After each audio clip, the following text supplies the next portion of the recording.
Hello and welcome back to my channel HiralsWorld. Today we are diving deep into the topic that is crucial for anyone who has ever thought of studying abroad. Universities that you might want to avoid. Now you scroll through YouTube and you will not find this video at all anywhere because everybody is scared of naming the universities or the colleges or even equipping you with what you should not be choosing when you are going abroad. But not to worry, because you're following HiralsWorld, you are going to get all the nitty-gritty things and everything that you need to know about studying abroad and the universities that you might want to avoid. So without further ado, let's dive deep into this video. If you ever thought about studying abroad, or let's say your brother, your uncle, sister, cousin, anyone has ever thought about studying abroad, then your first question would be which country, what course, which university or college. And when you jump into this abysmal of black hole, you will find that there are just so many universities and colleges, and many people are just out there advising and maybe yielding you towards the wrong decision that you will be taking up in your life. So today's topic is really about what not to overlook, and also really about understanding what kind of universities you should be avoiding, what kind of colleges you should be avoiding.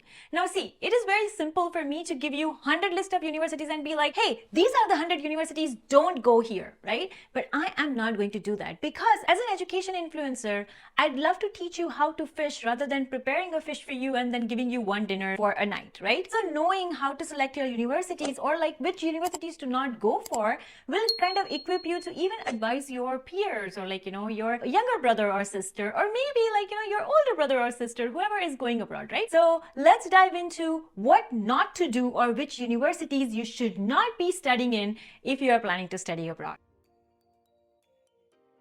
So in order to understand, we have to understand that which program is very common. So today, one of the very common programs that 71% of population studies is MBA. And MBA, they study it as their second degree or graduation, right? So one of the biggest red flag is when a university is giving you admission in MBA program without any experience. Just run right away. Do not ever enroll in that university. And why do I say this? It is because MBA is more of a career advancement opportunity. It's the course that people take after many years of working in the industry. Sometimes they are trying to maybe develop in their career, or trying to go up to the next level. Now when you are trying to study MBA and just get the theoretical knowledge, it's not like a master's program where you can just jump after your graduation and then study it, right? So whenever you are getting an admission in the MBA university without any experience or prior experience, then you should not consider that type of university or college. But now no consultant will tell you this.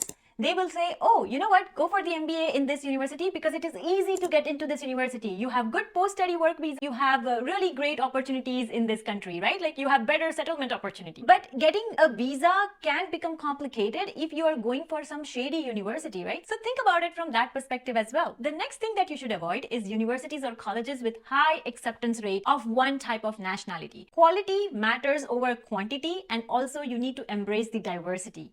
One of the huge aspects of studying abroad is when you are in some other country, you are trying to get exposure to different culture, understand new people, meet them, and really develop that connection. Now when you are coming maybe 12,000 miles away from your home, and when you come here and then there are 90% of people from your same country, perhaps from about the same region as well, you are not getting any new exposure to any culture, right? Plus your career advancement opportunities just stops right there. Because you're not learning about the culture of that country, you will not be able to find the work because you don't have what it takes for you to be able to even go and interview and be successful in it, right? So I get so many of my followers who have these one-on-one consultation with me, and then they would say that, oh Hiral, it's very difficult for us to find a job, right? And that's because you have lived with the same set of people who you used to live with back in your country, so you do not have any exposure to the culture. So how are you even going to be able to find a job and become a right culture fit? Because many of the companies, when you interview here, they will look for the right culture fit. So make sure that when it comes to selecting a university, you are not just sticking to one type of university where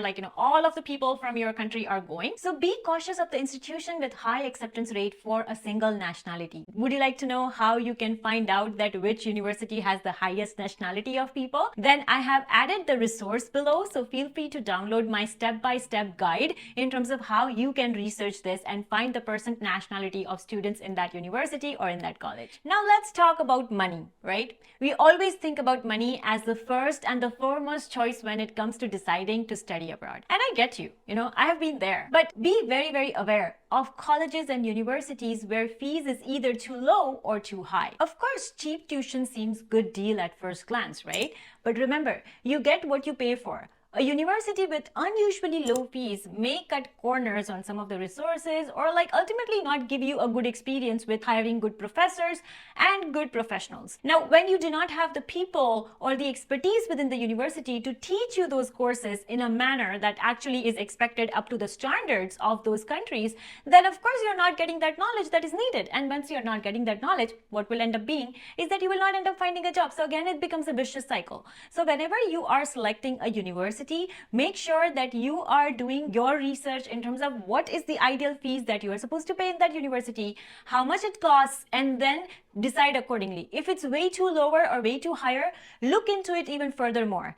There is something called as return on investment, and the way people usually count it, or the way your education consultants tell you that, oh, this is the highest return on investment country, don't go for it, don't fall for it. You do your own research, and if you'd like me to make a video on how to calculate return on investment, let me know in the comment section below so that I can do that for you. Next up is ranking of a school. Do not choose universities or colleges with low ranking. So understand the cause and effect relationship, right? The lower the ranking of the university, the lower the reputation of it too, right? And then that kind of affects your chances of getting a job and getting a good future or career in that country, right? So it will kind of affect you. So make sure that you are not going with too lower ranked university. Now again, I'm not asking you to go to the top 50 universities in the world, right? Because I know that you need good grades, you have to have great SOP, you have to put in so much into your application package, and there is no consultant that will tell you that, hey, let me do all of this for you because you are paying me. Instead, consultants are usually interested in their own benefits, right? So what they would say is that, oh, go to this college, even though the ranking is not good, there are about 90% placements. And why? Because they get certain amount of money when they place you. When they place a student in that university, they get some sort of money. And that's why all of it is just a business for them. It's not about your career. And that's why if you are interested in getting in touch with someone, then my team will be very happy to help you. I will put the link in the description box below. So make sure that whenever you are shortlisting colleges or universities, you are looking at something known as Queswealth ranking for universities, right? In this ranking, you get all sorts of information about which college is number one, which university is number one, and each year it kind of changes depending on what that college university has produced. That is all for today. If you would like to know about your particular university, then drop a comment with the university that you are planning to go to, and then I will be very happy to let you know whether that's a good or a bad university. But again, it not only depends on just one factor, right? So it might be sometimes very easy for me to just say, oh no or yes, but then it might be really difficult for me to gauge the whole information about your program, the type of skills that you will be gaining, what kind of education experience you have had before, what is it that you're looking for in that country. So there are a variety of factors that we need to consider here. So in case if you are interested and curious about learning more, then I am providing a free consultation. That is, my team will be able to meet you. So feel free to sign up for the first free consultation using the link down below. And thank you so much for watching. I wish you good luck in your onward journey. I'll see you next time. Until then, bye.